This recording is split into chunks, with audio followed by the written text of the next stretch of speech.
Semoga dari awal hingga akhir nanti apa yang kita dapatkan, ilmu yang akan kita serap nanti bermanfaat kepada kita semuanya. Amin ya rabbal alamin. Bismillahirrahmanirrahim. Alhamdulillahirabbil alamin. Arrahmanirrahim.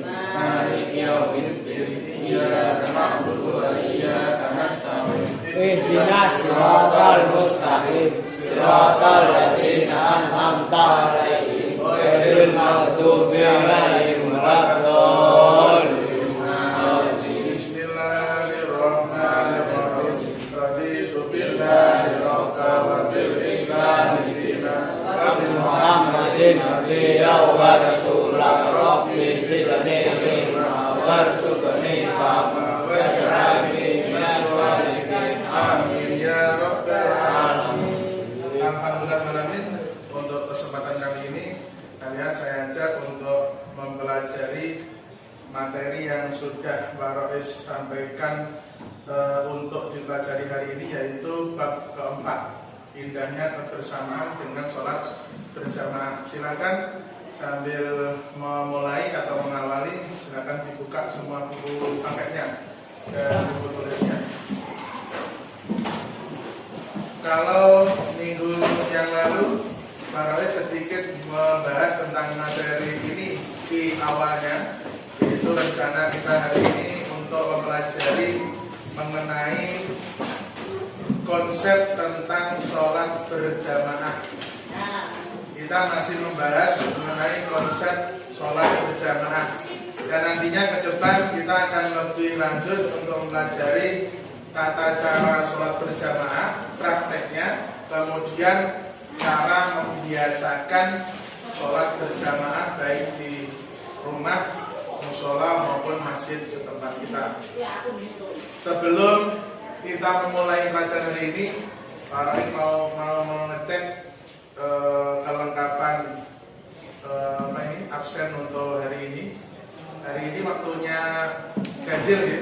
Sebagian dari kalian yang genap masih PTMT di rumah, sedangkan yang sebagian hari ini ganjil, kita bisa melaksanakan tatap muka di sekolah. Semoga kita semuanya diberikan limpahan kesehatan oleh Allah Subhanahu wa Ta'ala. Dwi Prasetyo,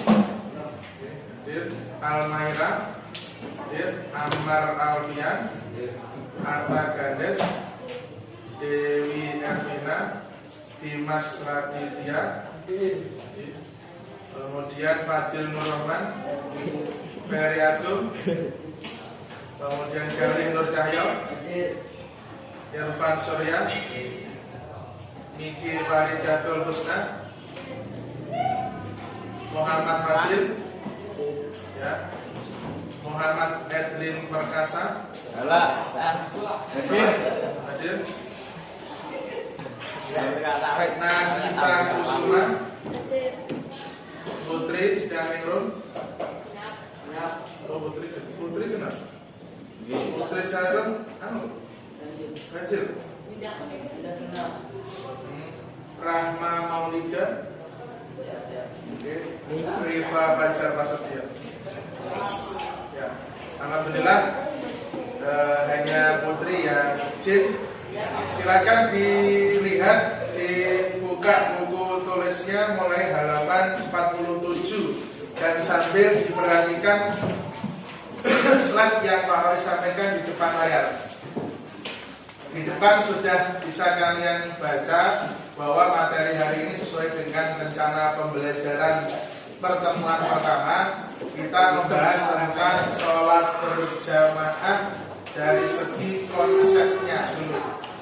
Kita mempelajari tentang KD 1, 2, dan 3 khusus untuk kompetensi dasarnya, yaitu kompetensi 1-8 menunaikan sholat wajib berjamaah sebagai implementasi dari pemahaman rukun Islam. Yang kedua, 2-8 menghayati perilaku demokratis sebagai implementasi dari pelaksanaan sholat berjamaah. Kenapa kok demokratis? Artinya apa? Kita itu diperbolehkan jamaah, juga diperbolehkan untuk sholat sendiri. Yang ketiga, D38 yaitu memahami ketentuan sholat berjamaah. Hari ini untuk sementara nanti masih sampai 3.8. Bagaimana, apakah semua sudah siap untuk menerima materi hari ini? Bagus ya? Kalau beberapa minggu yang lalu kita masih belajar secara sederhana. Di Parois hari ini mempelajari menggunakan basic IT. Kita menggunakan slide LCD dan juga layar laptop untuk mempelajari materi sholat berjamaah. Bismillahirrahmanirrahim. Mari kita mulai untuk materi inti. Anak-anak hari ini yang pertama saya ajak untuk mengetahui pengertian dan konsep dari sholat berjamaah. Pengertian dan konsep sholat berjamaah yang kita pelajari. Mari diperhatikan untuk slide-nya. Silakan diperhatikan sungguh-sungguh. Kalau ada yang penting bisa ditulis terlebih dahulu. Nanti di akhir pelajaran sebelum kita memulai untuk diskusi, kalian akan saya beri penekanan. Ini tadi yang saya sebutkan mengenai kompetensi dasar yang kita pelajari, mulai menunaikan sholat wajib berjamaah, memahami ketentuan sholat berjamaah, mempraktekkan sholat berjamaah. Tujuannya satu, menunjukkan tata cara sholat wajib berjamaah, mendemonstrasikan. Apa itu saudara? Mendemonstrasikan itu kode kalau mempraktekkan. Nanti di akhir pelajaran kita untuk minggu depan, untuk pertemuan yang kedua dan ketiga, kita akan praktek di masjid sekolah. Kemudian melaksanakan sholat wajib berjamaah sebagai implementasi dari pemahaman rukun Islam. Kalian sebagai anak yang sudah akhir balik, sudah saatnya untuk wajib menjalankan ibadah sholat lima waktu, menjelaskan pengertian sholat wajib berjamaah dan dasar hukumnya, menjelaskan syarat sah sholat berjamaah, bagaimana sahnya, menyebutkan hukum sholat masbuk, menyebutkan halangan sholat berjamaah, menyebutkan keutamaan sholat berjamaah, menunjukkan tata cara dan kemudian mempraktekkan. Khusus yang tata cara dan mempraktekkan ini akan kita pelajari di pertemuan yang akan datang. Hari ini kita khusus untuk membahas tentang konsep dan pengertian dari sholat berjamaah. Yang pertama, merenung dan mengamati. Bisa dibaca dulu. Dibaca dalam hati dulu dan ngerti. Dalam hati. Masjid tempat untuk sujud. Misalkan setiap hari tahu apa itu masjid, tapi belum tentu paham maksudnya. Masjid itu tempat sujud, merupakan tempat beribadah umat Islam. Di masjid mereka saling berdekatan, bertatapan, berjabatan tangan, bersapa dan berpautan hati demi mewujudkan semangat ukhuwah atau menjalin persatuan. Rasa persatuan yang paling indah adalah persatuan dan kebersamaan orang yang sholat berjamaah. Sholat dipimpin satu imam, sama-sama bermunajat hanya kepada Allah Subhanahu wa Ta'ala, mulai dari takbiratul ihram hingga salam. Jadi kalau sudah sholat berjamaah, kalian sudah ada imam, ada makmumnya, berbareng sama kok sholat karena dewi. Aku tak bisi imam. Imam itu kesowen. Nah ini tidak boleh. Kita harus disiplin, harus berjamaah. Kalau jadi makmum ya ikut, harus melaksanakan sholat gerakannya setelah gerakannya imam. Ayo siapa ada yang mungkin dulu pernah kesuwen gitu, sholat terawih kesuwen tak bisik, tidak boleh. Maka kalau kita mendahului saja imam, maka sholat kita tidak sah. Ayo semangat bersyukur. Yang kedua,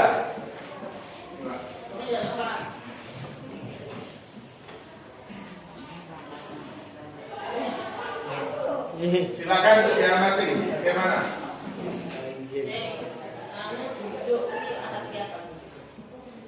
Gambar 1, gambar 2, gambar 3, gambar 4. Kalau mungkin saya suruh untuk menceritakan bagaimana? Oh, kita bareng-bareng. Gambar 1 bagaimana? penjelasan seorang imam, misalkan ini ketua OSIS menjadi imam sholat di sekolah, penjelasan imam sebelum menjalankan ibadah sholat. Yang nomor 2, pelaksanaan zikir setelah sholat berjamaah. Kalau ini mungkin persiapan ibu-ibu ataupun persiapan anak-anak peserta didik perempuan ketika menjelang sholat berjamaah. Bisa kalian ketahui kalau sholat di sekolah itu biasanya sholat berjamaahnya mungkin hanya 2 kali dalam setahun. Itu pun kalau tidak masa pandemi kemarin, yaitu apa? Sholat Idul Fitri maupun sholat Idul Adha. Kalau yang sering itu biasanya sholat Idul Adha. Kalau Idul Fitri biasanya sekolah itu memberikan kebijakan kalian boleh sholat di rumah. Itu beberapa hal yang berkaitan dengan sholat jamaah ini. Pasti foto ada yang apa itu? Tertawa sendiri.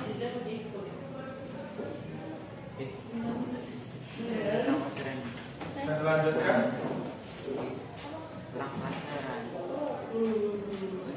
Dalil sholat berjamaah. Ini bisa kalian cermati. Kalau butuh nanti bisa ditulis. Ayo sholat berjamaah. Dalilnya adalah hadis Bukhari Muslim. Sholatul jamaati afdalu min sholatil fardhi min sab'i wa isrina darajatan. Ada juga yang disebutkan lebih lebih komplit di buku kalian paket berdasarkan sanadnya. Ngani bening Umar qala, halaman 8, lihat. Ngani bening Umar qala Rasulullah sallallahu alaihi wasallam, sholatul jamaati tafdulu ala sholatil fardhi isab'i wa isrina darajatin. Sama sering kali mengucapkan seringkali ujian setelah adzan bahwa pahalanya sholat berjamaah itu 17 derajat, 20 derajat. Kalau Pak Rais mau menyampaikan ke kalian, ada tambahan lagi sebenarnya. Kalau kita sholat sendiri itu 1 derajat.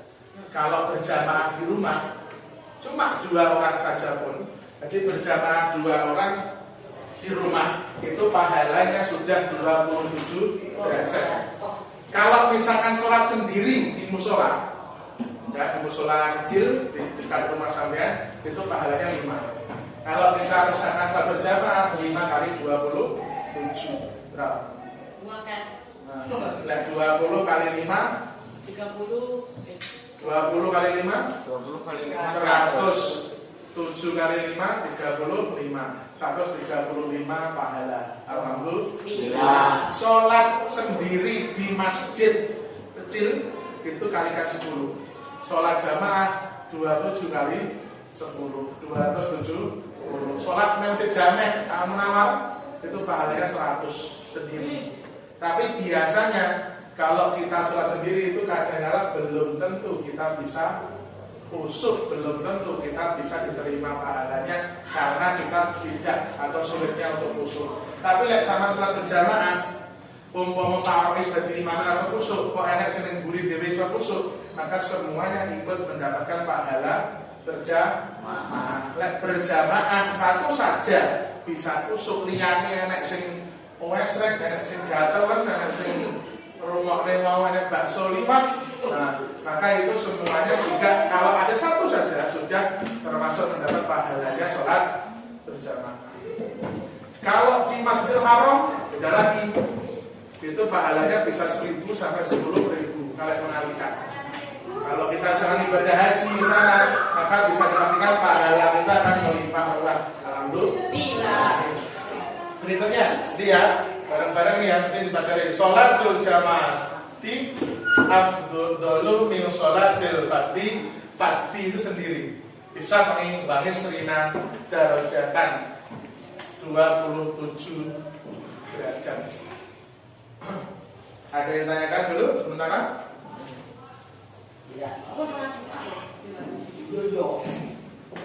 Kemudian hadis yang lain, ini ada di buku paket juga. Kan Anasi Ibnu Malik radhiyallahu anhu an Nabi sallallahu alaihi wasallam annahu kana yaqulu man shalla fi masjidin jama'atan arba'ina lailatan la tafutuhul rak'atun ula min sholatil isya'i kataballahu lahu biha rizqan minan nar. Dari Anas bin Malik radhiyallahu dari Nabi Muhammad SAW, sesungguhnya beliau bersabda, barang siapa sholat di masjid dengan berjamaah selama 40 malam. Jadi selama 40 hari, 40 malam itu berturut-turut sama tidak tahu sholat di mesti sholat berjamaah di masjid atau musola. Tidak pernah tertinggal pada rakaat pertama dari sholat isya, maka Allah akan membebaskan baginya dari api neraka. Oh, alhamdulillah. Orang usah sampean ibadah haji atau umroh neng omah ae, nek sampean ahli sholat di masjid musola itu sudah sangat bisa untuk mencegah kita dari siksa neraka. Nah, yang agak sulit yang mana? Kalau seandainya sampean kok rumahnya dekat dengan masjid musola, kok sampean ora tahu sholat berjamaah di masjid, itu dosane malah luwih gede.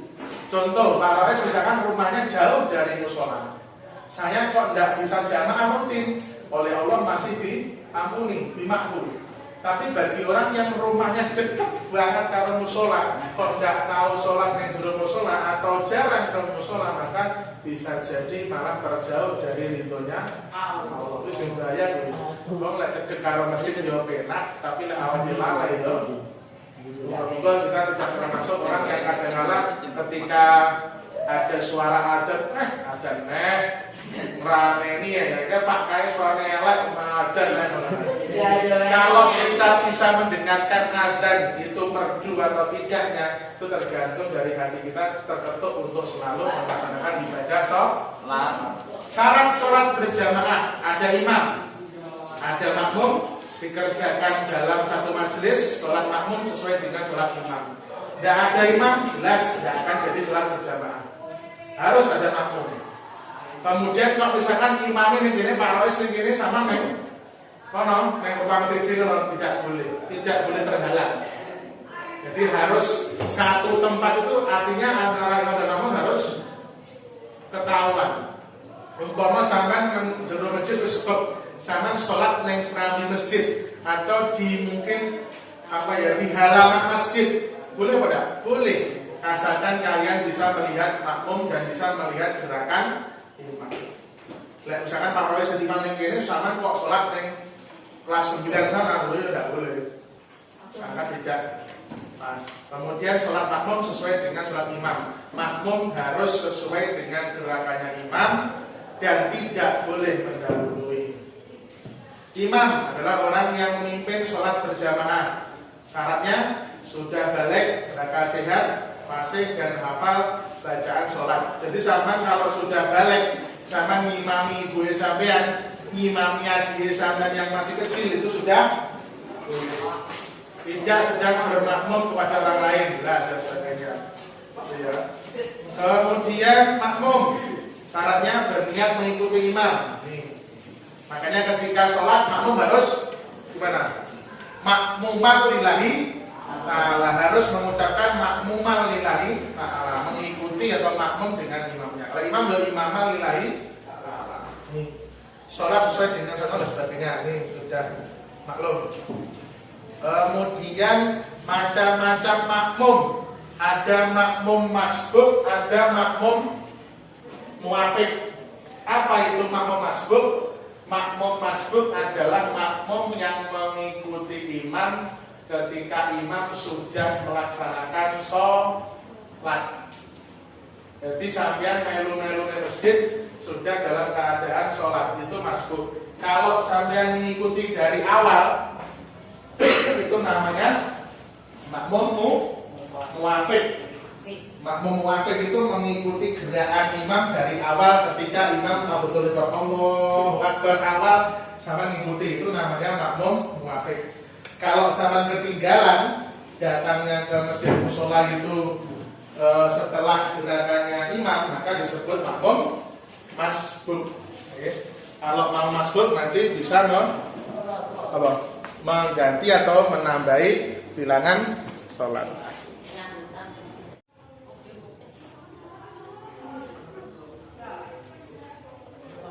Oke, maka selanjutkan sekali lagi tadi makmum masbuk adalah makmum yang terlambat atau sudah ketinggalan dalam gerakan sholat. Kalau munafik itu mulai dari awal. Sudahkah kalian semua paham betul bagaimana cara untuk menyambung atau menambah gerakan sholat? Di masyarakat kita itu ada juga praktek yang masih keliru. Imam ini selesai rakaat, makmumnya sholat diri sih. Baru orang imam. Dia mendahulukan kekurangannya. Boleh enggak? Salah. Jadi ketika zaman kok masuk masjid, ketika kondisi imam sudah sholat, maka kalian silahkan mengikuti gerakannya imam. Setelah itu nanti kalian bisa menambah gerakan sholat setelahnya.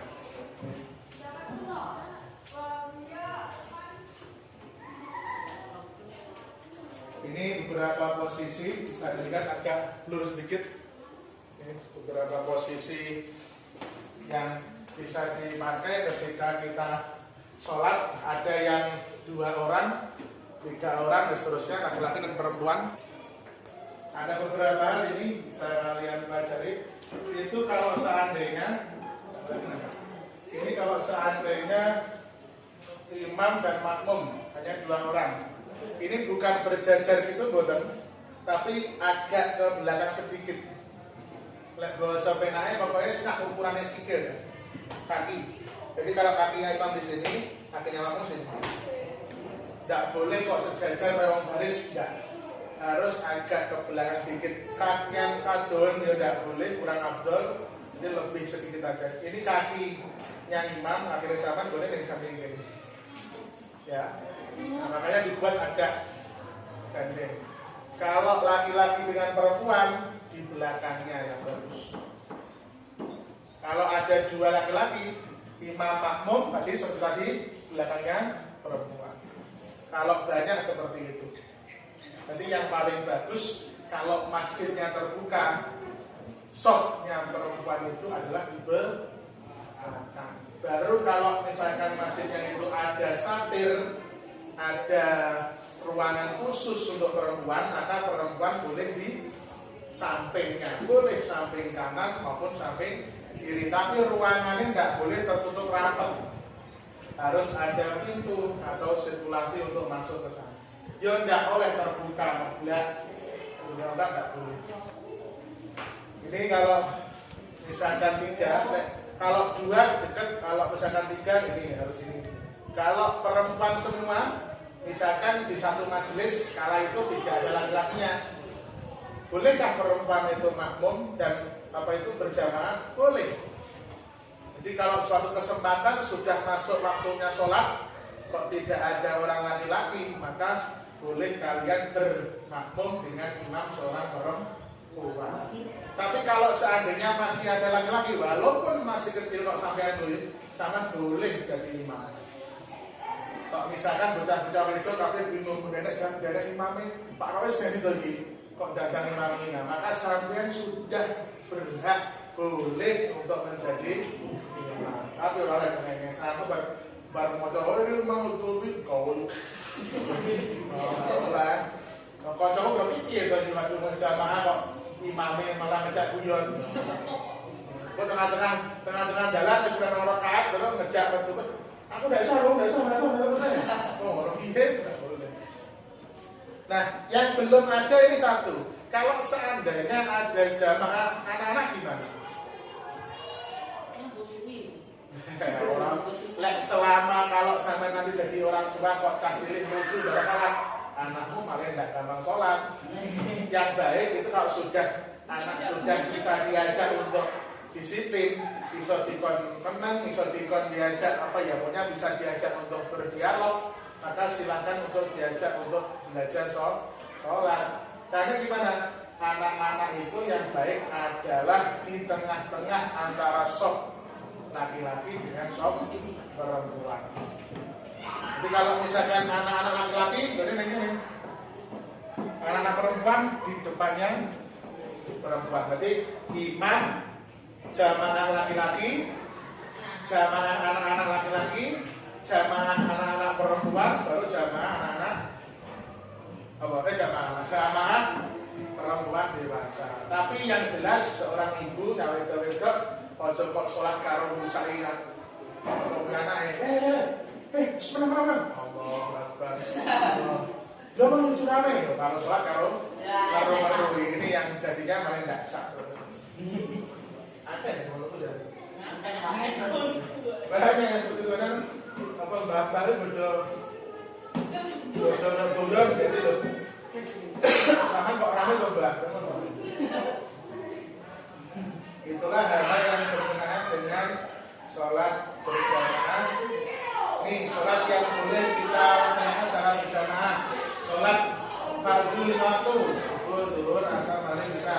Sholat Jumat, sholat tarawih, sholat Idul Fitri, sholat jenazah.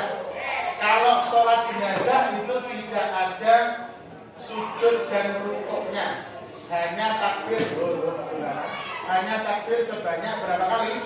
4 kali. Takbir pertama baca Fatihah, takbir lagi baca sholawat Nabi, takbir ketiga baca doa kubur, Allahumma ighfir lahu. Takbir yang keempat baca doa yang kedua, baru Assalamualaikum warahmatullahi Assalamualaikum warahmatullahi. Orang yang kok sampean komiter nih terus ngimami sholat jenazah nek sujudnya rukuk Allahu Akbar carane tidak ada. Sholat jenazah ada. Sholat istisqa minta hujan, sholat gerhana bulan dan matahari, dan sholat witir. Ini beberapa sholat. Khusus yang sholat Idul Fitri, Idul Adha, minta hujan sama gerhana bulan, ini sunnah ketika dilaksanakan khutbah. Berarti khutbahnya itu sunnah. Halangan sholat berjamaah, hujan yang mengakibatkan susah menuju ke tempat sholat, angin kencang yang membahayakan, sakit yang mengakibatkan susah berjalan menuju masjid. Ketika makanan sudah terhidang dan perut terasa lapar, ingin buang air kecil dan ingin buang air besar. Ingat, berarti sampai itu sajane dan dua alasan kalau kita tidak sholat berjamaah. Lek udane buah terberes angin kencang baru boleh. Lek awal ini arah salasen nggak ada loh. Arah salasen males ada. Hanya ada dua yang perlu kita pelajari. Ketika makanan sudah terhidang dan perut terasa lapar, ini khusus kalau kita dalam keadaan dijamu untuk makan bersama, utawa pas awal ini buka puasa. Daripada kita kok sholat mikir imam, itu lebih afdol kita makan dulu. Ingat, tidak boleh kenyang, baru kemudian kita sholat. Bolehkah ketika kita puasa Ramadan kok tidak buka disik langsung sholat maghrib? Malah hitungnya makruh sampai haram. Sampeyan kudu minimal batane puasa. Sing apik minum dan makan yang serba manis dulu. Istilahnya pokoknya mengisi perut terlebih dahulu, baru kemudian menghadap Allah sholat maghrib. Baru kau balas dendam bar sholat maghrib.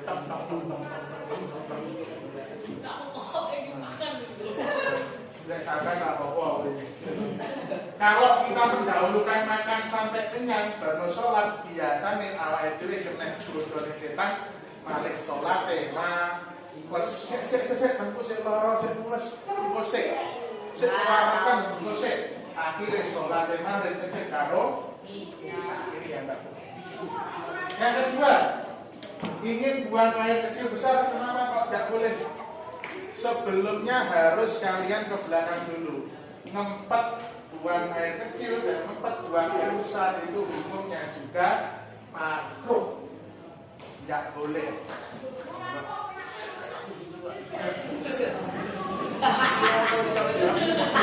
Sholat kok karo mulas tengah, ini kiri juga tidak boleh. Yang paling bagus laksanakan dulu urusan belakang. Kalau selesai istinja, wudhu, sholat dengan nyaman. Orang sholat kalau ngumpet banyak bisa. Assalamualaikum warahmatullahi. Assalamualaikum warahmatullahi. Ya sekarang salam terus baru. Ada kamu ya udah sedikit.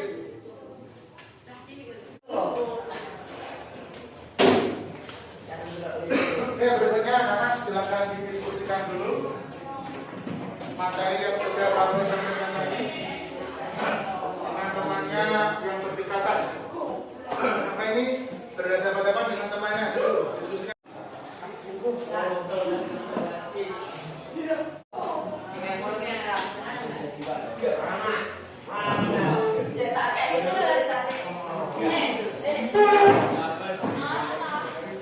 Baiklah anak-anak semua, tadi yang kita pelajari mengenai indahnya kebersamaan dengan sholat berjamaah. Sekali lagi hari ini kita alhamdulillah sudah membahas mengenai konsep dari sholat berjamaah mulai dari pengertian, syarat dan rukunnya. Semoga nanti kedepannya kalian bisa untuk mempraktikkan. Ingat, nanti pertemuan kedua kita akan membahas tentang tata cara dan praktek sholat berjamaah. Alhamdulillah semoga dari awal hingga akhir hari ini kita bisa memetik ilmu yang kita pelajari. Tadi tugas dari Pak Rois untuk sholat berjamaah untuk keloloan bisa dilanjutkan di rumah dan di sesi yang akan datang. Terima kasih, kita semuanya bisa belajar lagi untuk kedepannya. Ya, mari kita doa dulu supaya apa ilmu yang kita pelajari tadi bermanfaat pada kita semuanya dan membawa berkah. Amin. Bismillahirrahmanirrahim. Rabbana atina fid dunya hasanah wa fil akhirati hasanah wa qina adzabannar. Amin ya rabbal alamin. Selamat belajar di rumah dan tentunya tetap semangat belajar dan juga jaga kesehatan. Assalamualaikum warahmatullahi wabarakatuh.